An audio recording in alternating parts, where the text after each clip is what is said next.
Muy bien, hermanos. En este domingo vamos a continuar con la exposición del libro de Filipenses, capítulo 2. Y en esta ocasión vamos a concentrarnos solamente en 3 versículos, del versículo 9 al 11. El domingo pasado estuvimos aprendiendo, meditando en la humillación de nuestro Señor, en su ejemplo perfecto de humildad. Pero ustedes noten que cuando el Señor eh, se despojó voluntariamente de algunos privilegios o de todos los privilegios que Él tenía como Dios al encarnarse y al humillarse en su muerte, incluso en su vida, como también lo hemos estado mencionando, el Señor no quedó en ese estado de humillación, sino que fue exaltado. Así que les invito a que vayamos al libro de Filipenses capítulo 2 y leamos la escritura.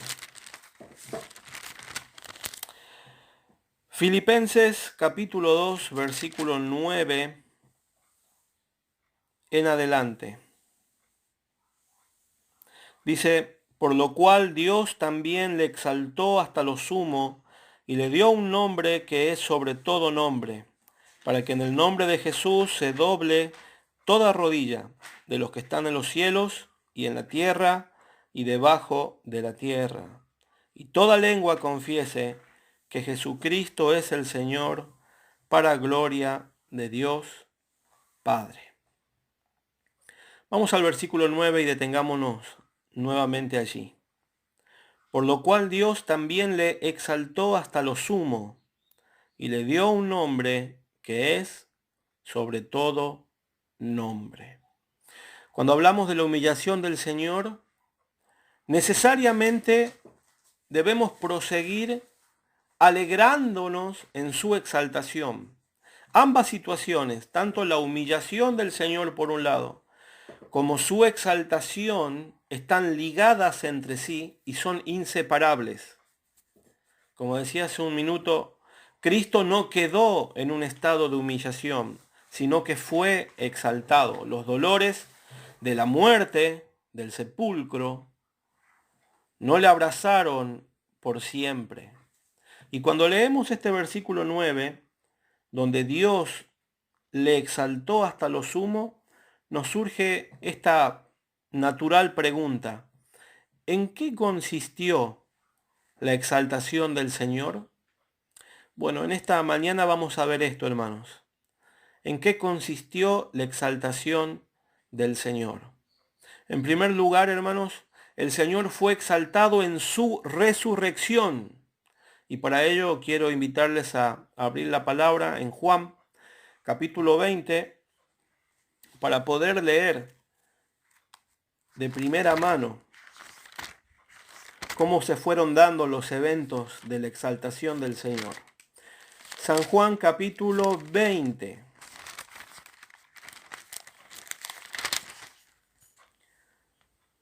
Versículo 1 dice: el primer día de la semana, María Magdalena fue de mañana, siendo aún oscuro, al sepulcro, y vio quitada la piedra del sepulcro. Entonces corrió y fue a Simón Pedro y al otro discípulo, aquel al que amaba Jesús, y le dijo: se han llevado del sepulcro al Señor, y no sabemos dónde le han puesto. Y salieron Pedro y el otro discípulo y fueron al sepulcro.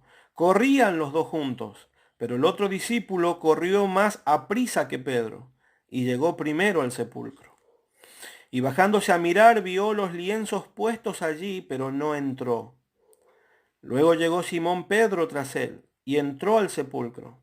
Entró en el sepulcro, y vio los lienzos puestos allí, y el sudario que había estado sobre la cabeza de Jesús, no puesto con los lienzos, sino enrollado en un lugar aparte.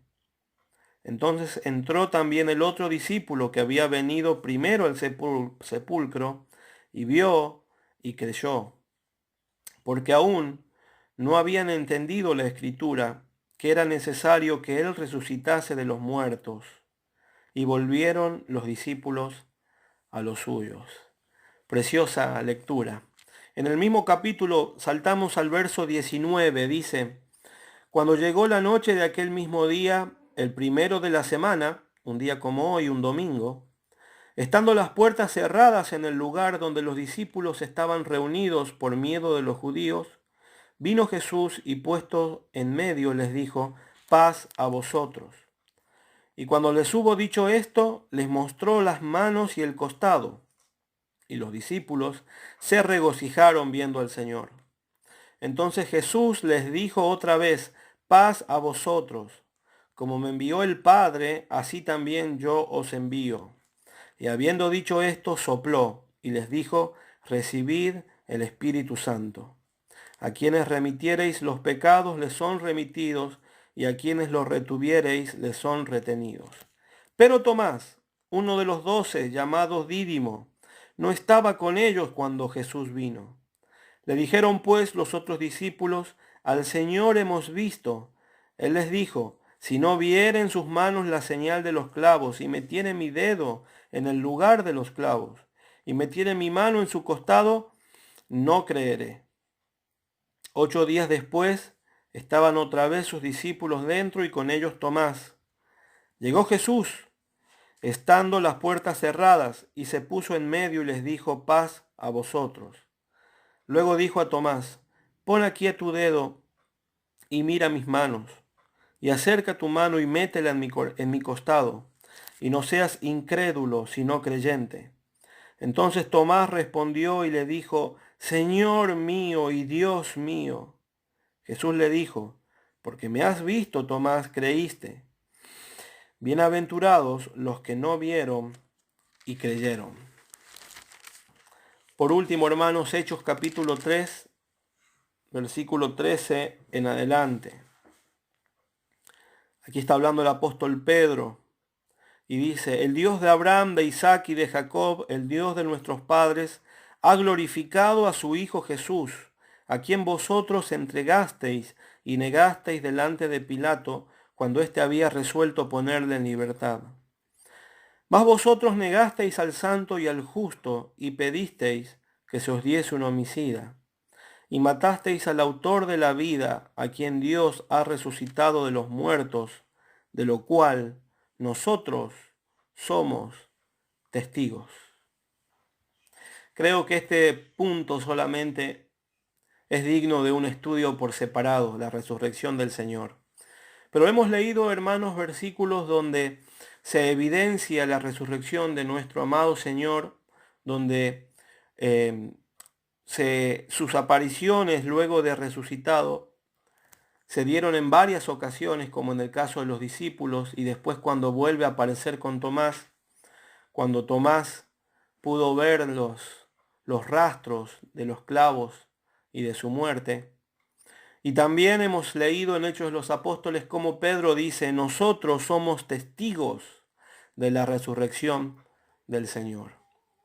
Pero ¿por qué decimos que su resurrección forma parte de su exaltación? Porque, hermanos, antes del Señor también resucitaron otras personas. Por ejemplo, Lázaro, ¿recuerda que el Señor le resucitó?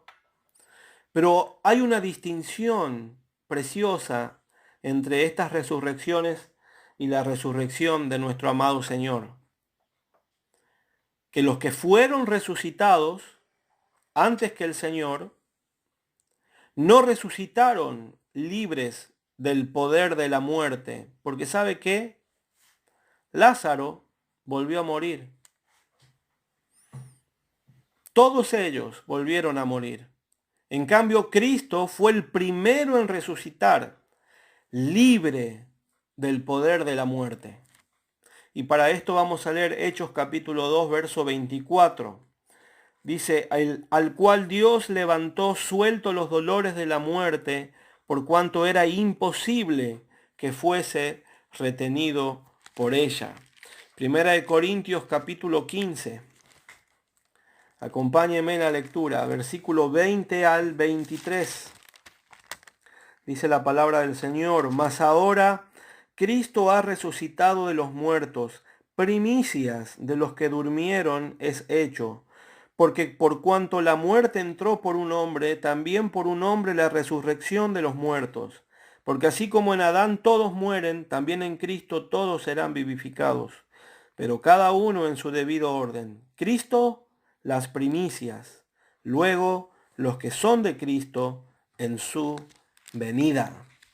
Aquí lo que mencionábamos recién, nuestro amado Salvador fue el primero, fue las primicias en resucitar libre del poder de la muerte.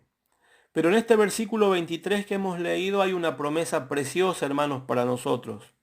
Porque así también, cuando el Señor regrese, los que son de Cristo resucitarán, para nunca más volver a morir.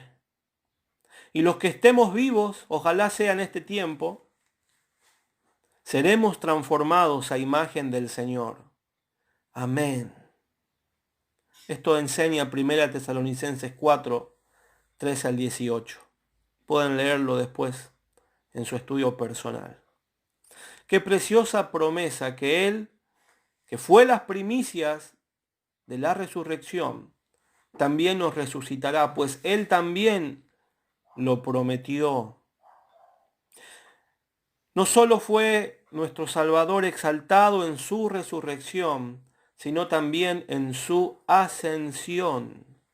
Y vamos a leer, hermanos, este pasaje que habla acerca de su ascensión. Hechos capítulo 1, versículo 1 en adelante, dice: En el primer tratado, oh Teófilo, hablé acerca de todas las cosas que Jesús comenzó a hacer y a enseñar, hasta el día en que fue recibido arriba, después de haber dado mandamientos por el Espíritu Santo a los apóstoles que había escogido, a quienes también, después de haber padecido, se presentó vivo, con muchas pruebas indubitables, apareciéndoseles durante 40 días y hablándoles acerca del reino de Dios.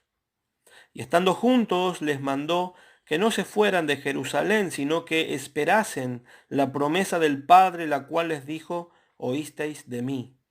Porque Juan ciertamente bautizó con agua, mas vosotros seréis bautizados con el Espíritu Santo dentro de no muchos días. Verso 6.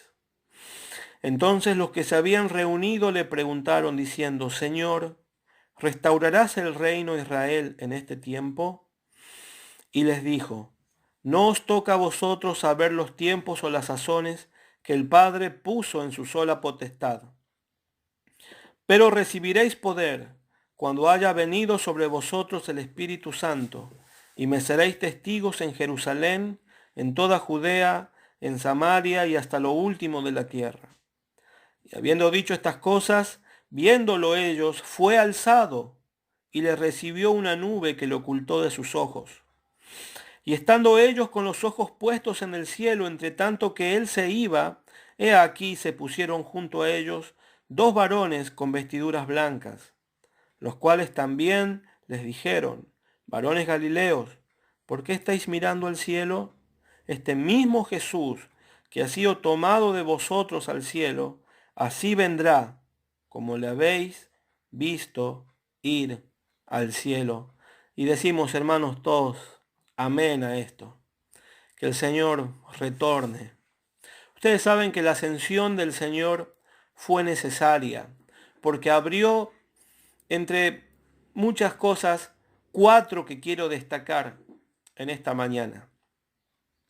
Yo creo que ningún apóstol, ningún discípulo del Señor quería que su Señor se vaya de este lugar, ¿no?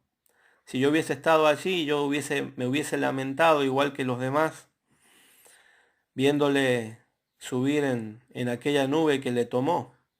Pero su ascensión fue necesaria, hermanos. ¿Por qué fue necesaria? Porque el Señor vino del cielo. El cielo era su hogar. Hasta que esta tierra no quede totalmente purificada de todo mal, y vengan cielos nuevos y tierras nuevas, este mundo no es idóneo para el Redentor en su estado de exaltación. Sabemos, por lo que nos dice el apóstol Pedro, que este mundo un día culminará y será consumido por fuego. El cielo actual y la tierra actual. Pero sabemos que también el Señor proveerá de un cielo nuevo y una tierra nueva donde mora la justicia. La ascensión también fue necesaria porque desde allí intercede por nosotros. Y eso es lo que hemos cantado en la primera canción, ante el trono celestial. Él intercede hoy por mí, es uno de sus oficios actualmente de nuestro Señor. Intercede como nuestro sumo sacerdote.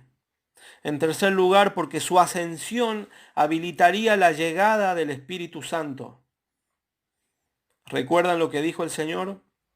Es necesario que yo me vaya para que venga el Consolador. Hoy podemos disfrutar del Espíritu de Dios en nuestro interior, pero esto solo fue posible una vez que el Señor ascendió. Y en cuarto lugar, hermanos, porque fue a preparar un lugar para su pueblo. Juan capítulo 14, versos 2 y 3. Fue a preparar moradas para nosotros. Qué precioso que es saber que nuestro amado Salvador fue a preparar un lugar para que su pueblo habite allí. Entonces el Señor fue exaltado en su resurrección, en su ascensión, y en tercer lugar, hermanos, fue exaltado sentándose a la diestra del Padre. Hechos de los Apóstoles, Hebreos capítulo 1, versículo 1 al 4. Vamos a buscarlo para poder meditar en la Escritura. Hebreos capítulo 1, versículo 1 al 4.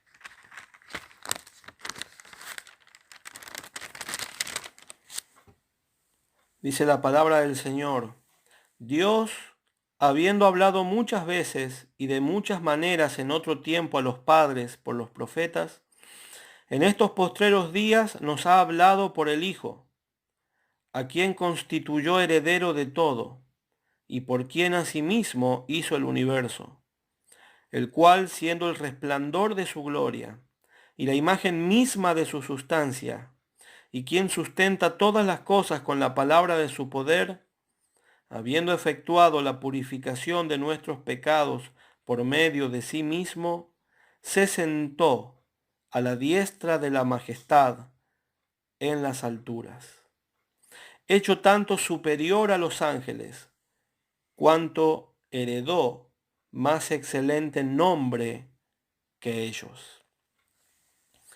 ¿Qué significado tiene, hermanos, que Cristo se haya sentado a la diestra del Padre? El hecho de que el Dios hecho hombre haya traspasado los cielos y se haya sentado a la diestra de Dios revela su asociación con el Padre en gloria, honor y dominio, que Él se había despojado anteriormente por propia voluntad. ¿Recuerdan el sermón pasado? Estuvimos hablando de esto. El hecho de que el Señor se haya sentado a la diestra de su Padre revela que su obra de salvación ha culminado. No hay necesidad de hacer nada más. Su obra perfecta en la cruz y en la tumba, resucitando de los muertos, ha culminado. Revela la sujeción a la voluntad del Padre. Una de las palabras que se espera que el Padre indique es el día del retorno de nuestro Señor. Mateo 24, 36 dice que el día y la hora nadie lo sabe. Hay una versión de la Biblia que dice ni aún el Hijo, ni los ángeles del cielo, sino solo el Padre. Hermanos, el hecho de que nuestro Señor esté sentado a la diestra de su Padre es una reivindicación de todos los privilegios, gloria, honor, dominio, majestad que Él se despojó para venir a cumplir la obra que su Padre le encomendó. Qué precioso es saber que nuestro Salvador hoy no está en una tumba fría y oscura. Está sentado a la diestra de su Padre. En cuarto lugar, hermanos, está sentado a la diestra de Dios con un nombre nuevo. Y volvamos a Filipenses. Versículo 9 del capítulo 2 dice, por lo cual Dios también le exaltó hasta lo sumo y le dio un nombre que es sobre todo nombre. Y le dio un nombre que es sobre todo nombre. Usted sabe que la iglesia primitiva, cuando se referían a Jesús, le llamaban el Curios o el Kyrios, el Señor. Y este nombre hace referencia a que Él es dueño y propietario del universo, el Rey de Reyes y el Señor de Señores, el todo. Como dice Colosenses 3:11, Cristo es el todo. No hay un nombre superior a Curios.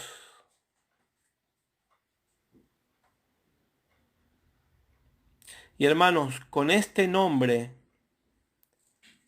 será exaltado en su regreso para buscar a su iglesia y para juzgar al mundo.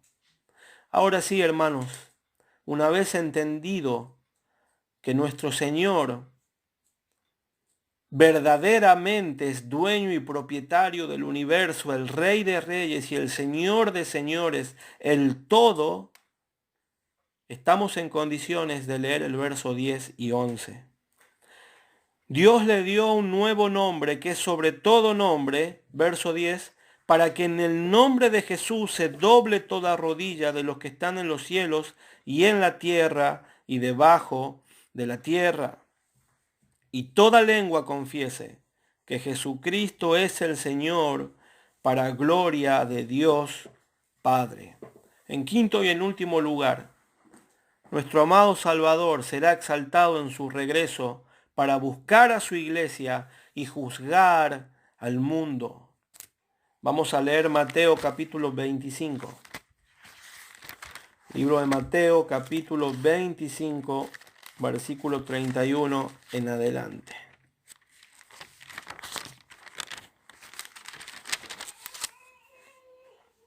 Dice la palabra del Señor, cuando el Hijo del Hombre venga en su gloria, y todos los santos ángeles con él, entonces se sentará en su trono de gloria, y serán reunidas delante de él todas las naciones, y apartará los unos de los otros, como aparta el pastor las ovejas de los cabritos, y pondrá las ovejas a su derecha y los cabritos a su izquierda. Entonces el rey dirá a los de su derecha, venid, benditos de mi Padre, heredad el reino preparado para vosotros desde la fundación del mundo. Porque tuve hambre y me disteis de comer, tuve sed y me disteis de beber, fui forastero y me recogisteis. Estuve desnudo y me cubristeis, enfermo y me visitasteis, en la cárcel y vinisteis a mí. Entonces los justos le responderán diciendo, Señor, ¿cuándo te vimos hambriento y te sustentamos, o sediento y te dimos de beber? ¿Y cuándo te vimos forastero y te recogimos, o desnudo y te cubrimos? ¿O cuándo te vimos enfermo o en la cárcel y vinimos a ti?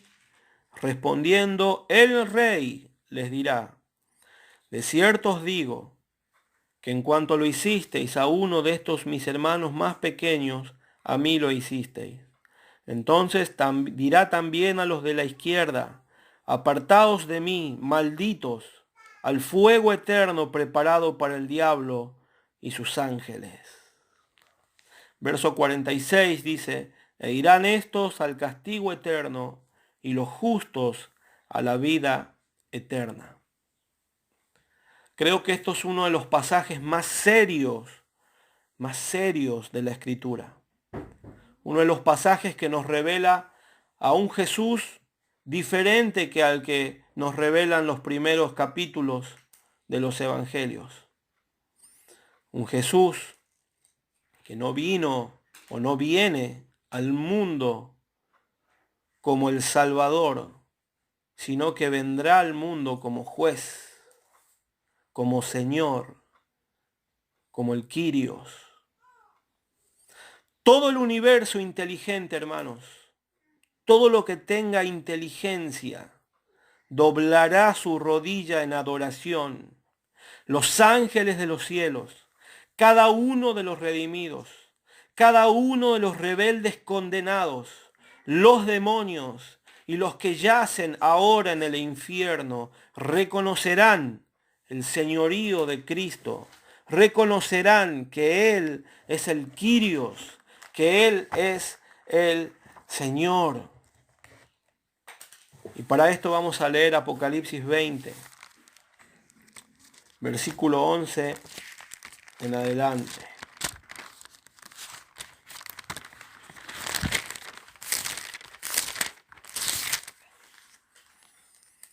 Dice la palabra de Dios, y vi un gran trono blanco y al que estaba sentado en él, de delante del cual huyeron la tierra y el cielo, y ningún lugar se encontró para ellos.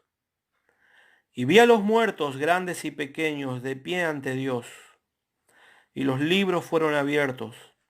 Y otro libro fue abierto, el cual es el libro de la vida. Y fueron juzgados los muertos por las cosas que estaban escritas en los libros, según sus obras. Y el mar entregó los muertos que había en él. Y la muerte y el Hades entregaron los muertos que había en ellos. Y fueron juzgados cada uno según sus obras. Y la muerte y el Hades fueron lanzados al lago de fuego. Esta es la muerte segunda.